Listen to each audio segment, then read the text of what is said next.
in the lead up to this colloquium, Itihasa had published a landscape of AI research in India.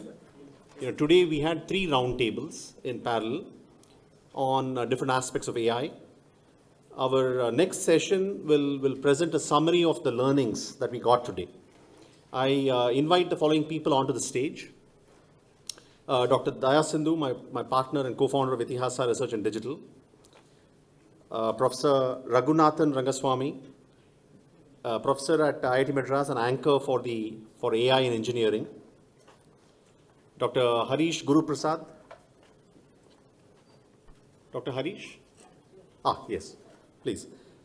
Anchor for AI and ethics, fairness and explainability. Dr. Pratyush Panda and Dr. Mitesh Kapta. He's not yet here. Okay. They were the anchors for AI for the next billion users in India. Now, what we plan to do is we plan to go in this, in this particular order. And of course, I need to get my laptop and plug it in. 10 minutes each, followed by Q&A from the audience.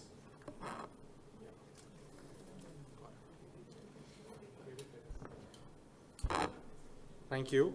So let me first give you a background of the research that Itihasa did on the landscape of AI/ML research in India. Right. So the objective was very simple. It was just to see where we are as a country in terms of our capability in research in this emerging domain.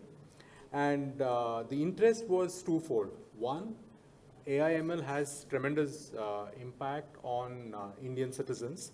For example, the transformative technology that it is, I think some of you would have experienced the kind of applications that AI/ML has. And this was one of the driving reasons why we felt that we should understand what we are doing in the country today. And the second one are the socio-cultural implications. For example, some of the translation abilities that machine learning provides. For example, you might right now not watch a movie in a language which is not your mother tongue or Hindi or English. But imagine if the entire repertoire of movies and regional language is open to you, and you don't have to wait for somebody to subtitle it in your language, right? So it kind of gets citizens together. So those are two really powerful aspects of AI/ML technology. The next is in terms of the industry. So again, most of you would have heard during the morning deliberations that there is this transformative ability that comes along with AI/ML technologies, and these are the disruptive technologies that are powering industries and helping them become more, let's say, efficient and doing things which they were not able to do a few years ago, right? So that's one. And the next one is very close to India. So in the morning, Chris was mentioning about 4 million people being employed in the Indian IT services industry, right? So there are some reports which say that there might be a disruption of jobs in this industry. And this has been the single largest creator of jobs for college-educated youth coming out of India in the past 20 years. So what happens if there is a slowdown in this industry? There are going to be a lot more folks who are college-educated with reasonably good professional qualifications, probably not finding a job easily, right? So we need to see how this AI/ML is going to impact the IT services industry. So we decided to look at the indigenous R&D, which is really the heart of building a capability for India in the next 5 to 10 years. So let's look at some of those interesting takeaways. So the good thing is that most of the the experts, the researchers that we interviewed felt that there's not going to be large-scale disruption of jobs because of AI/ML. So the opinion was that AI/ML is going to help the specialists who are doing their job. So a classic statement that captures it is that it's not going to replace a radiologist, but it's going to replace a radiologist who's not going to use AI/ML, right? And the only domain where there's likely to be some impact are those jobs which are creating label data. So if there is a job that's creating label data, then that's likely to be replaced by an AI/ML system. So the second aspect is that we can be proud that our researchers in institutions like IIT Madras and the other IITs and IISc are working on very India-specific research problems. So some of the interesting projects include prediction of monsoon, right, and modeling floods. We know the kind of destructions the vagaries and weather cause in our country. So these are some of the typical India contextual problems that are being attacked by our research. We talked about Indian language processing. So we had Professor Pushpa Bhattacharya here. So he's one of the leading lights. And another interesting research project that's been done is modeling Indian road conditions. So we all hear about companies in the US trying to come up with autonomous systems, and then how they're how they have a database of road conditions in the US and probably other developed countries. But what we also realized is that these are relatively meaningless to be used in India.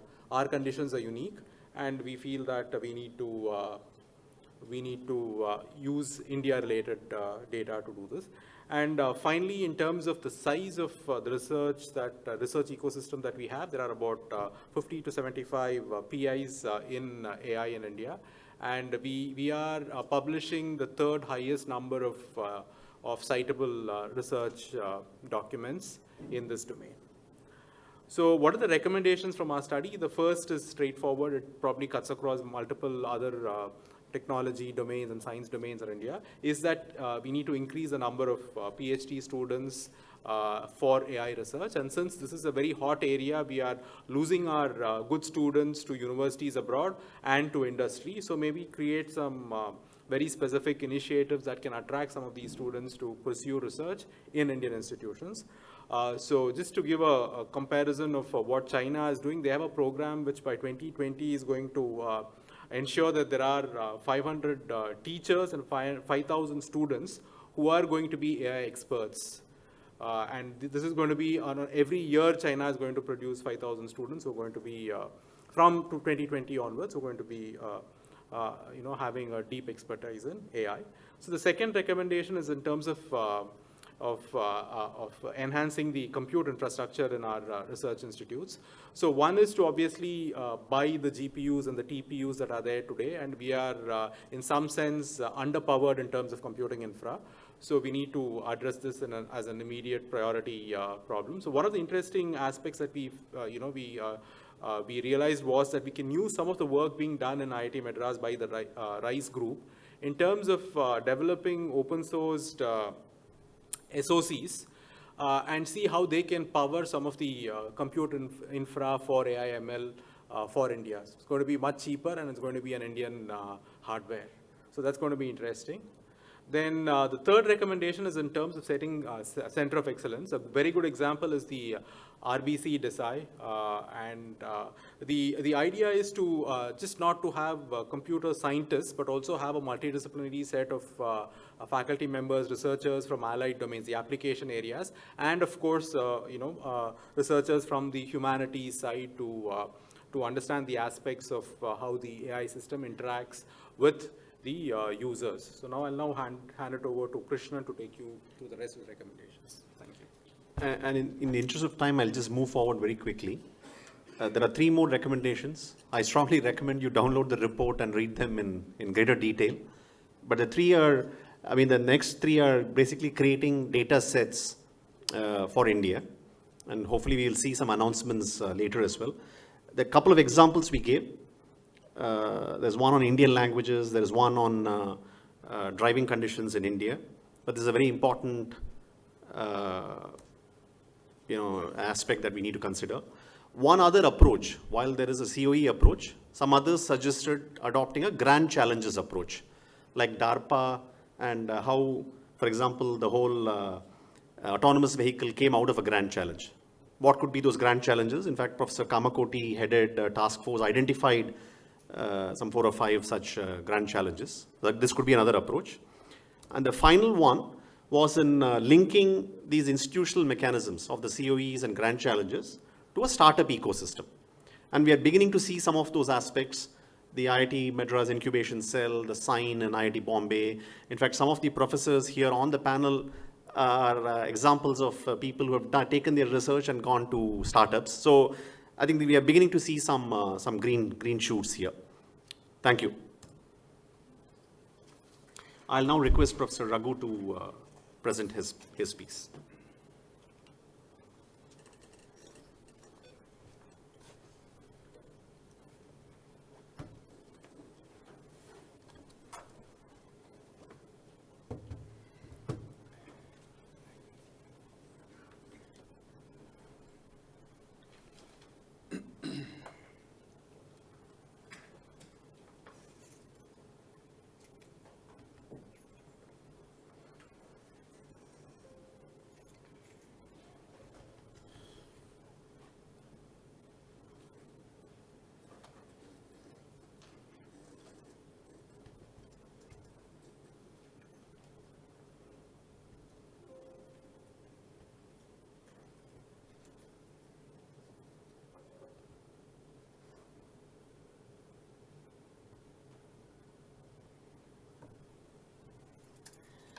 Okay, so we have not lost too many people, looks like, till 1:30.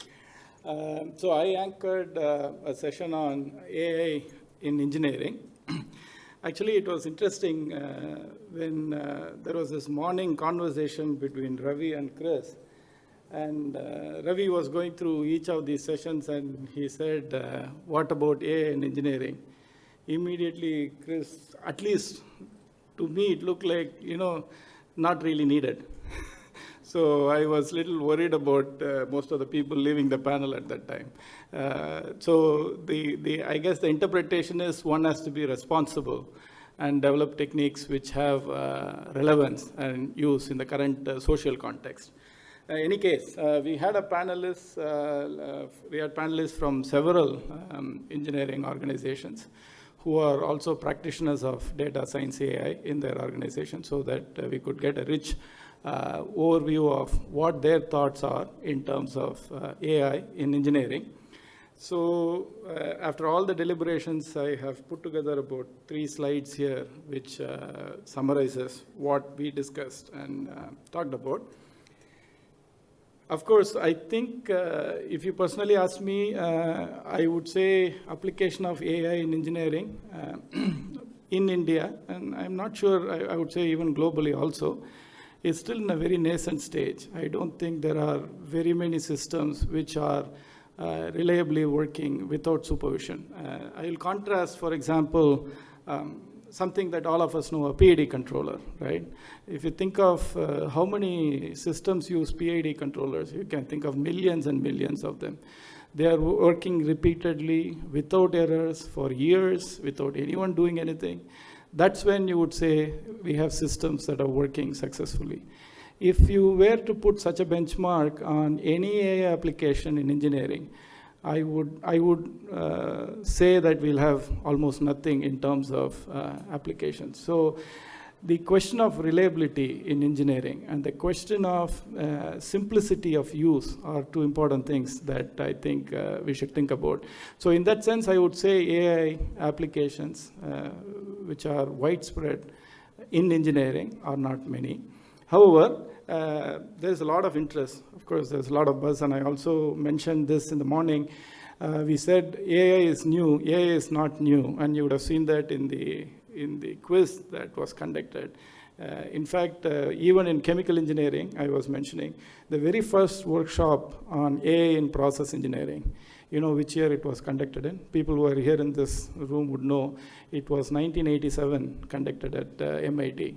So this is not a new topic, but because of the technological improvements in communication, data storage cost, and compute power, you're seeing a lot more excitement in this.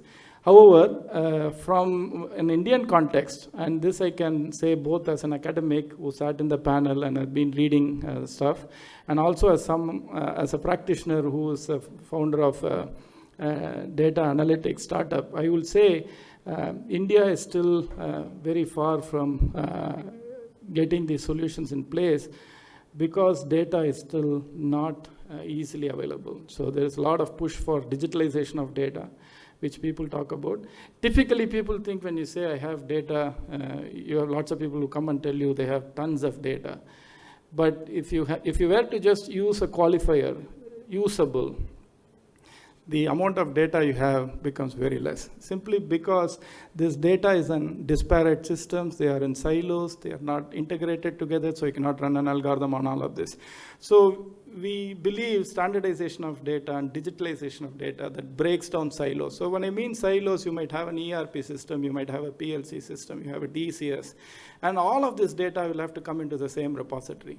Otherwise, there's no point in saying I will build systems which will do better than before, because there are systems which use DCS data and get the maximum out of the data now. There are systems which use ERP, right? It's not as if these systems don't exist. The power of big data and data science and AI comes only when you put all of these together and you're able to take advantage of it. So that is really missing in terms of engineering organizations. Of course, from an engineering viewpoint, it's very, very important that you have repeatable and interpretable results. In fact, it's not only engineering where interpretable results are important. As I just learned, we have been doing this project for ESPN Cricinfo for the past 2.5 months. And interpretability of results there seem to be even more important than engineering. So for example, if you have a system which says, okay, this is what will happen, and if you're not able to explain why the system is telling you this is happening or this is going to happen, there is no value. Instead, if you said, Dhoni always hits in the last few overs, we know he can hit 26 runs, and that's what the algorithm has picked up somehow.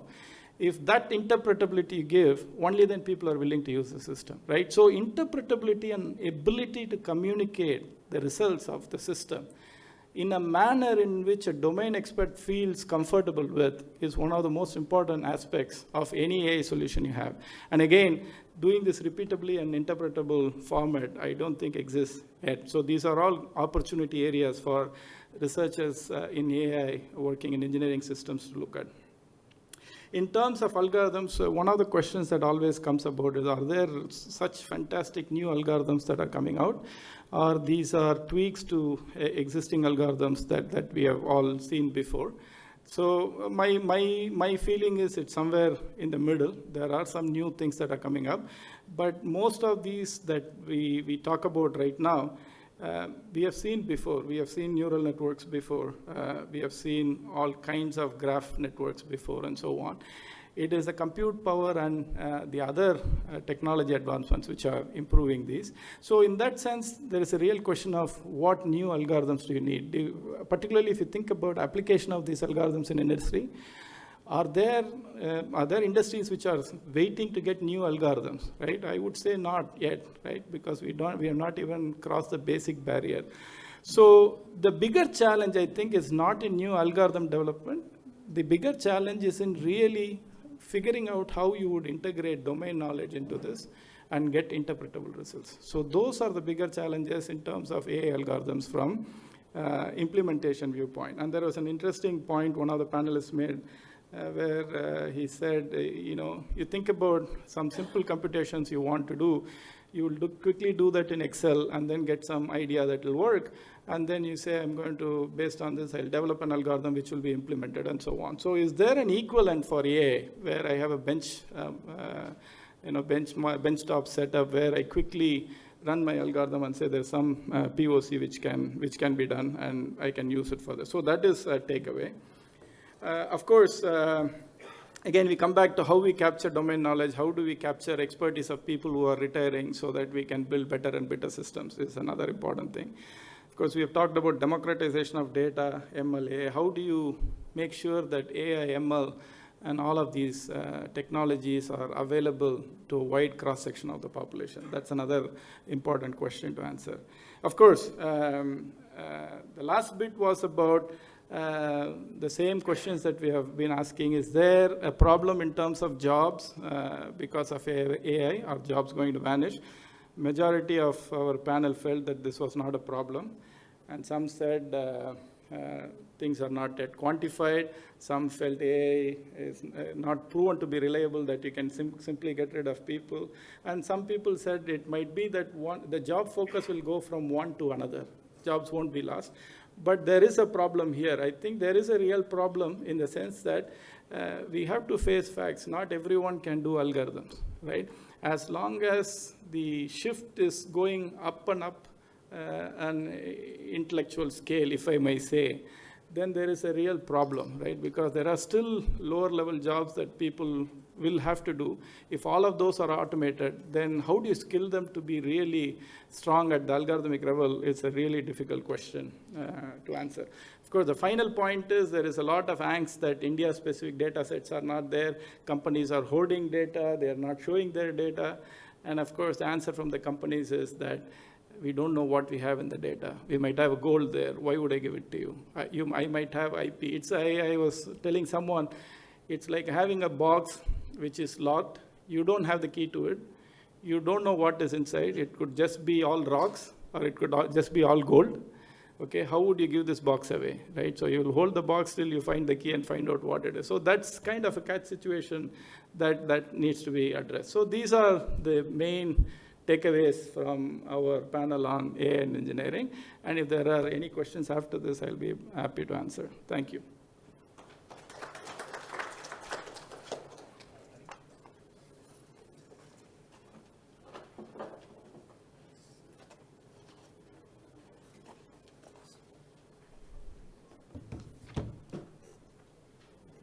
Work for a second and then. And I think the same question.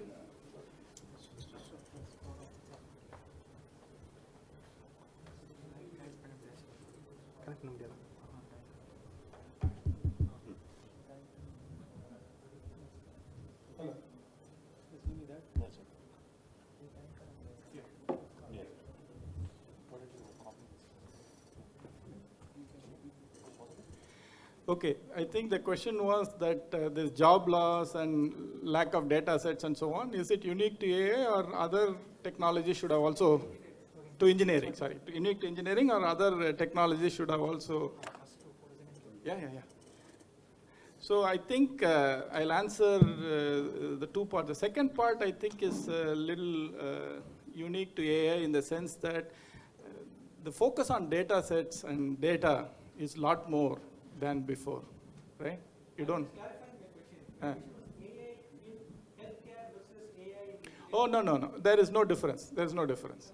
Okay. So if you're talking about AI in healthcare, same problems exist, I assume. But AI in engineering from a job perspective is slightly different, I still think, right? Because manufacturing jobs and many of the jobs in the factories, which is an engine for growth and which is an engine for livelihood for lots of people who are unskilled, right? If you hit that section, and you might say, look, these jobs will become better jobs, right? But unfortunately, it might not be a political thing to say, but unfortunately, not everyone can be scaled up to a certain skill level. So when that happens, how do you take care of people who are left out? Is an important and really relevant question that all of us should think about.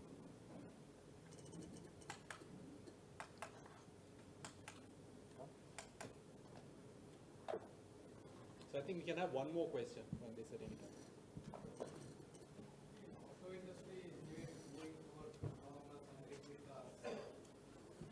In automobile industries, anyway, it is moving towards electric cars, where you will not need engine, differential gearbox.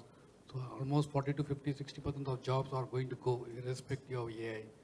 So I think there is going to be a big shift in the, especially auto and tier 1 sector, more because of the electric technology rather than AI, I would say.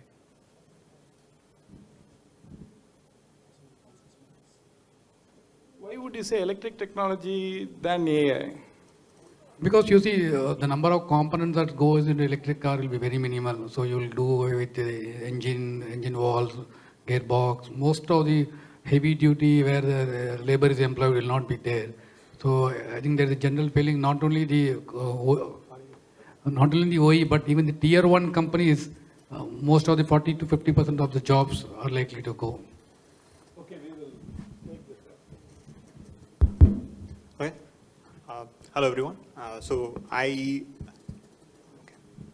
Yes, mic works. Yeah. I was I was anchored for the panel on AI ethics, fairness, and explainability, and it was a broad-ranging discussion and it was very interesting. For those who are not there, I'll just define what these terms really mean. In the context of ethics, I mean, is where do ethics questions occur in AI? I mean, they occur left, right, and center throughout. So, for example, in my opinion, the place that directly the ethics impacts is, for example, in say self-driving cars. So you might actually be writing a piece of code which takes in, like say, whether there is a pedestrian in front of you and whether there is a vehicle behind you, and you might have to say something, right? I mean, take left, take right, go straight. You have to say something, and that is essentially the trolley problem in ethics. That's the fundamental. I mean, it's not. There is no real solution to that. But point is, when you are driving a car, you don't need to solve the problem to drive the car.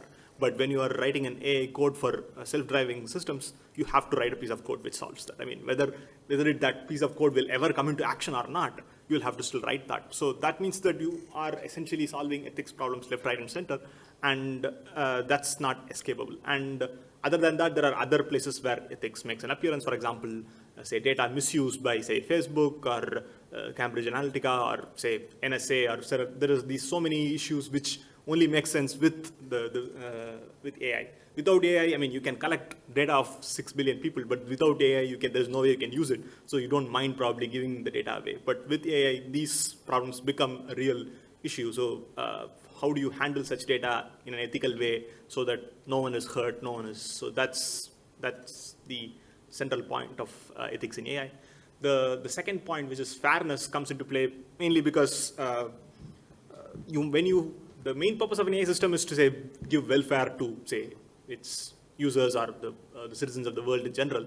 What generally happens is it might benefit one section of the society more than the other.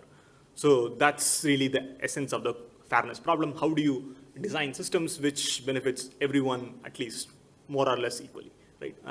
This happens once again very often because of biases in the data. For example, if you have people gathering data, they might just gather data from say men or from the affluent society, and they might not gather data from all parts of the society, and which means that your recommendations are going to be inherently biased in favor of the people whom you gather data from.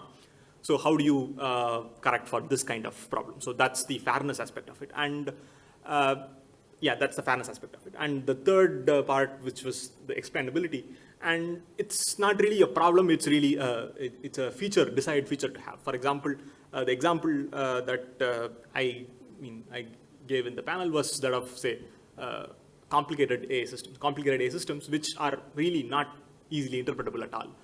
You have complicated software systems already. For example, you have the Linux system, which is a million lines of code. No one can really interpret that immediately, but it is possible to inspect sections by sections because of the modularity.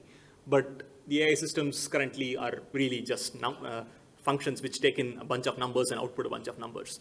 In such a scenario, how do you debug such a system? So it is just not possible to debug such a system, and that is one of the main reasons why we need explainable numbers. We don't, for example, as Raghu also mentioned, if you just have a black box which has 100% accuracy but gives completely meaningless numbers, you input a bunch of numbers and it outputs another bunch of numbers.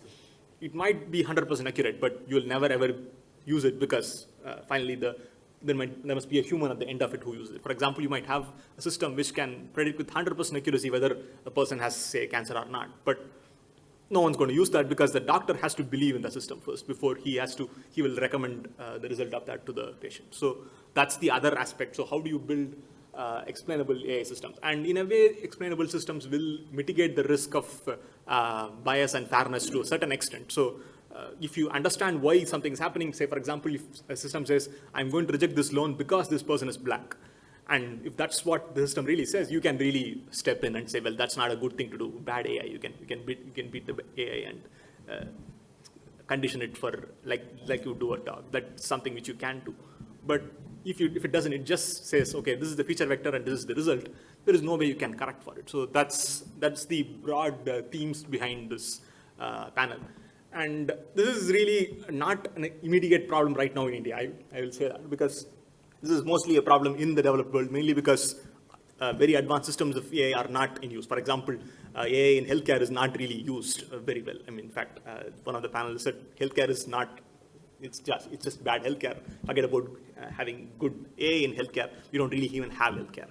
So in such a situation, it's probably not that big of a issue, but really it takes a matter of maybe a few years to reach a stage where AI is pervasive in every walk of life. In such cases, bias and fairness and ethics are really concerns which should be put center.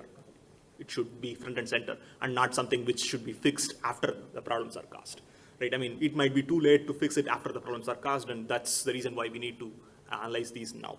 Right? So we had in the panel, we had a wide-ranging discussion. We had discussions on, say, for example, we had discussions on how to summarize videos, right? I mean, how, for example, there's this, you have a video summarizing platform. How do you summarize video? When you are summarizing that, what if you come across a video which is, say, propagating hate speech or propaganda, which you know to be, or saying some facts which you know to be patently false? So, I mean, you are maybe a private organization. Do you censor free speech here, or do you say, okay, this is it's fine, I'm not going to censor free speech, I'm just going to allow it? Or do you say, I'm going to censor free speech here and say this is not right? So these are the different points of the benefit risk trade-off here, and it's not an easy decision to make either way, but this is a decision that must be made at some point, right?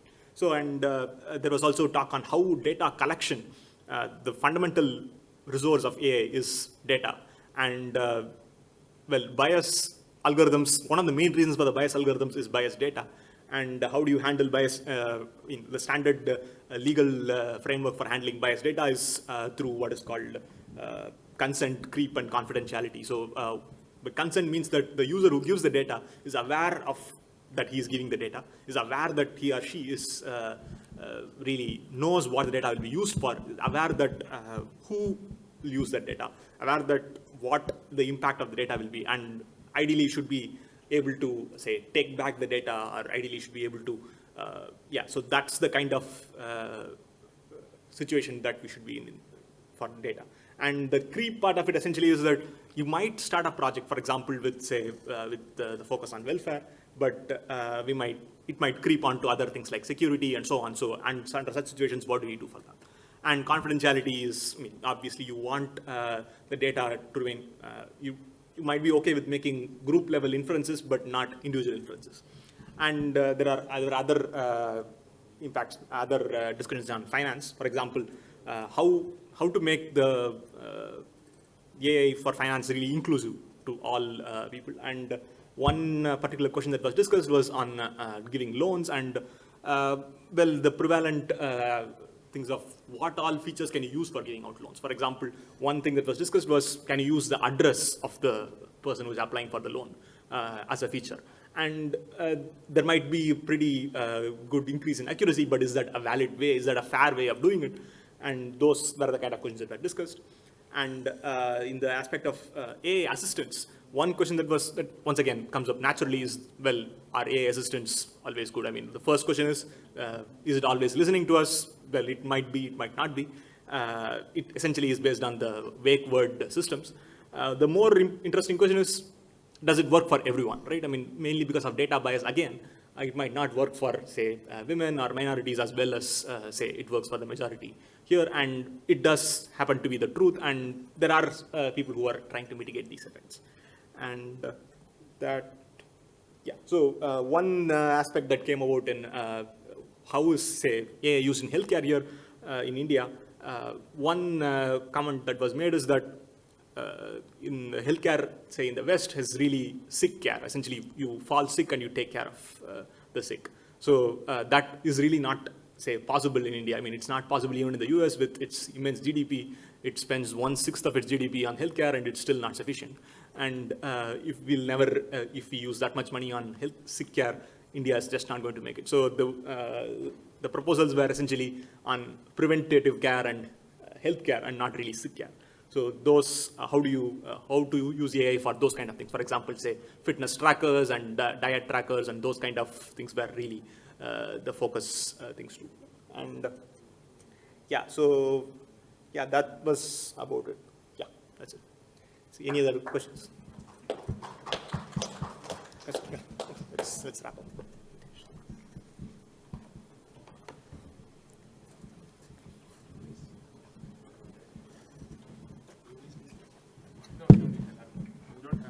Yeah, slides. Are you planning to take question or you'll take it at the end? No, we'll take it later. Okay. So hi, good afternoon. I'm Pratyush and Mitesh. We were co-chairing the last session that is on in AI for the next billion users in India. So AI for NBU in India. I think NBU is now a popular term that is going around. So what I'll do is slightly in a different format. I'll just simply try to rerun the panel for you because I think most of the panelists said excellent things. I would just like to quote them. Just done a bit of abstraction thanks to the help of students who helped take notes during the meeting. So I think we started off firstly doing some level setting. We defined what is AI. So we defined AI as any non-biological entity exhibiting complex goal-oriented behavior. And we said we'll focus on the here and now of the AI. So what exactly are already possible today? And how do we translate that to applications to solve real-world problems? So we were not interested in figuring out what happens in 5 or 10 years' time. That was one tagline, here and now of AI. The second was contextualizing AI for India. So we said we have a variety of conditions in India like large population, disparity in income, variety of languages, and so on. So how do we contextualize existing solutions for the Indian setting? Then we had a third one on ecosystem. We said that there are a variety of players involved. Academia is one of them. We are here in IIT Madras. But startups, non-for-profits, industry R&D, accelerators, and maybe even think tanks. I think Itihasa is probably here as a think tank. So all of these players have a role to play in this ecosystem. So how do we go about providing energy to this entire ecosystem and sharing information between these silos? And the final thing was doing it at scale. So building capacity at scale. How do we upskill people at scale at variety of levels? I think Chris mentioned this. Not only the CEOs of companies, the practitioners of machine learning, but also general public need to be sensitized to what AI really is and then hence contribute to this wider adoption. So this was the initial setting. And then we went through a panel discussion. So what I'll do now is I'll just maybe say one thing that every panelist said and then go into final 2 questions that we discussed. So Anandan from Wadhwani AI, so he showed interestingly at the very beginning a picture of someone trying to weigh a newborn baby. So it turns out weighing a newborn baby is the first thing that you do medically and enter that data, but that is already very challenging because the equipment is not good, maybe the person is not trained and so on. So he showed a solution whereby you can take a photograph of a newborn baby and estimate thereby the weight because you can get a sense of the volume, right? So here it mentioned the point that the delivering within a context is important. So I had said initially that we need to contextualize AI to India, but he flipped that around and said we are within a context, and how do we work within that context and actually deliver a solution there? That was his focus. Then we had Pushpak Bhattacharya, director of IIT Patna. Yes, I mentioned it as IIT Pune at that time. I even now forget about it. He's of course a proponent in natural language processing. He used this nice phrase I felt, which is that India is language rich but resource scarce, right? So we have a variety of languages. He talked about some nice word plays between different languages. I think you say I laugh and stand in Bengali, and maybe in Hindi we say you laugh and fall down. So why is it other way around? Has ke gir gaya. Has pada. Okay, yeah. Okay, so you fall down and in Hindi, but you somehow rise in Bengali. So why do we have that, and what kinds of different challenges that has? Then he talked about Nidhi Ayog's interesting endeavor. Now he talked about the Bharat Bhasha stack, whereby lots of startups and companies can come and use things that the academia has been developing in India on NLP. Then we had Gargi from IBM. She talked interestingly about expectations with AI. She talked about how Jeopardy came in 2012 and it won a particular competition online on the TV, but people thought that we have already solved AI. So there is this human expectation around what AI is, and that can have certain consequences. I think IBM is facing a bit of that as to what really Watson can do and can't do. So I think she touched upon that. Then we had Lakshmi Prasad, who is a serial entrepreneur. He's actually an alumni from our institute. He talked about the last mile visibility. So he said that in India, the last mile data is both complex and compromised. So he said we do not have, for instance, if you talk about interlinking of rivers, it's an important policy decision that we need to make. Do we need to interlink our rivers? But it turns out that there is no good data available on the benefits or ill effects of this, right? So he talked about how he's doing some interesting work in Andhra Pradesh, where they are using sensors to estimate the groundwater quality and also using remote sensing to do the same thing. Then we had Santosh Mishra. He's actually from the government of Tamil Nadu. He leads their e-governance agency, and he actually gave us maybe 10 problems. He said, we have these 10 problems in e-governance in Tamil Nadu. If you want, just join us and try to solve them. So he, in fact, gave a series of these problems. And anybody looking for problems in AI, please contact him. He also, interestingly, gave a framework. He is doing research also. So he talked about a framework whereby if I have a new AI problem to solve in the e-governance space, or the government is looking to solve an AI problem, what is the framework I should put in place to assess if the solution is good? So he talked about a variety of things. I'll not go through them, but he has thought through that. Then we had Sasi Sekhar from NanoPix, entrepreneur. He's interestingly doing work where they are using AI to what he called value retention in agriculture. So in agriculture, he's into the cashew post-processing market, where you need to typically segregate low-quality cashews from high-quality cashews. And he showed how they built indigenously a small machine to do that, and that was used to capture value for the farmers. So the interesting term he used was, there is demand at the bottom. It's about figuring out where that demand is and making solutions for that, right? Then Varun from Google, he talked about designing for users without digital footprints. So he talked about how Google is trying to always customize their products for users, but there is a large population in India who doesn't have a digital footprint. So how do you go about customizing things for them? He gave an interesting example where typically in India, at least in low-income houses, you would share the same device. Maybe 4 people are seeing YouTube on the same device. So how do you build profiles for all of them, and how do you still personalize things?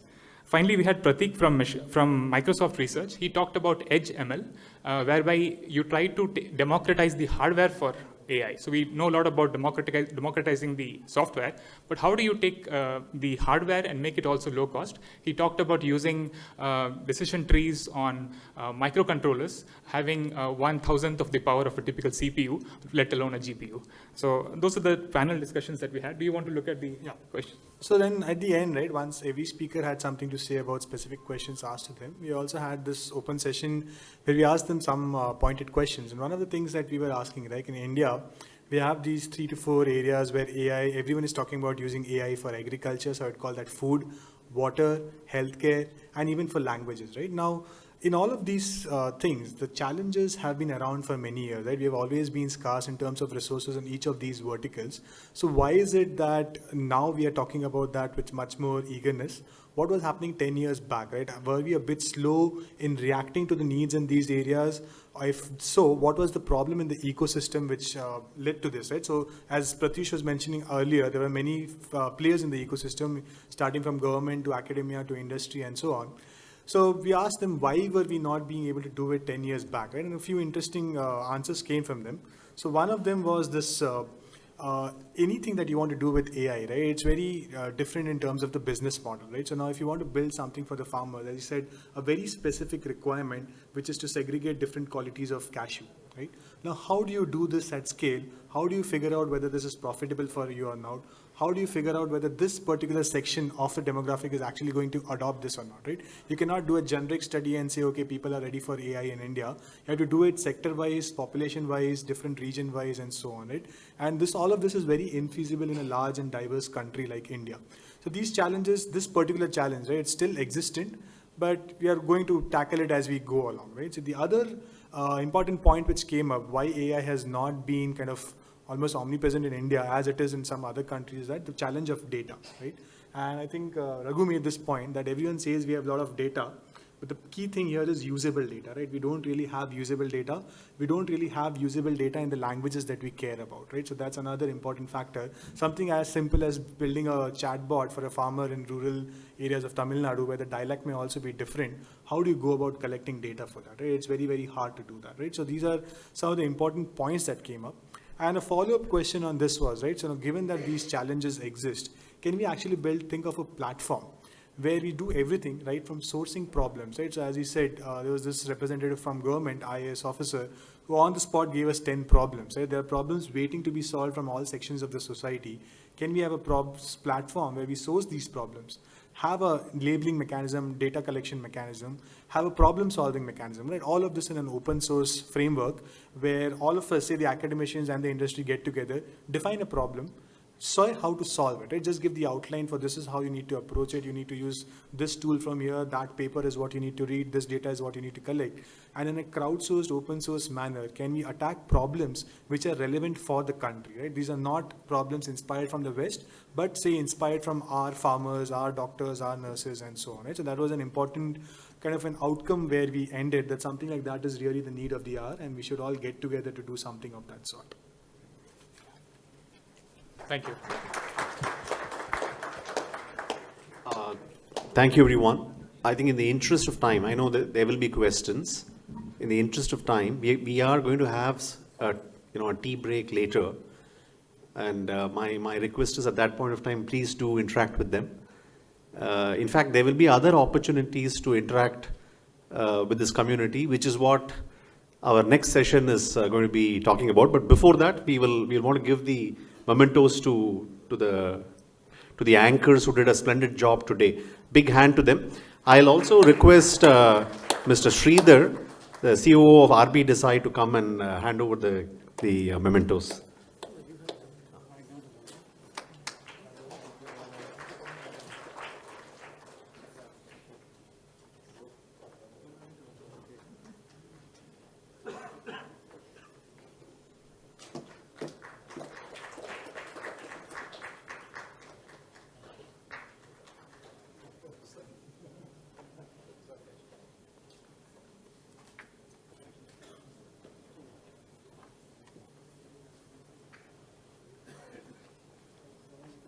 Now for the, one of the things we decided at the beginning of this, when we designed this colloquium, is not to leave this colloquium as just a one-day event, and then we forget about it until the next colloquium we attend.